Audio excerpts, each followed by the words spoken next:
इंटरनेटच्या युगात लोकांना गंडा घालण्याचे अनेक प्रकार सर्रास समोर येतात। त्यातच आता आणखी एका घोटाळ्याची भर पडली। हा घोटाळा आहे 1 रुपयात मोबाईल रिचार्जचा। पाहूयात सगळं प्रकरण आहे तरी काय।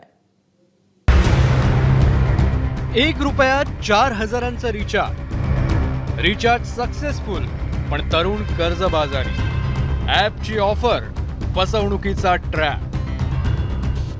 1 रुपयात 3999 रुपयांचं रिचार्ज। नावी ॲपची ही ऑफर पाहून 2 महिन्यांपूर्वी धाराशिवच्या ढोकीमधल्या यांच्यासारख्या शेकडो जणांनी आपलं मोबाईल रिचार्ज केलं। ते सक्सेसफुल झालं म्हणून घरातल्या इतरांचं रिचार्ज केला।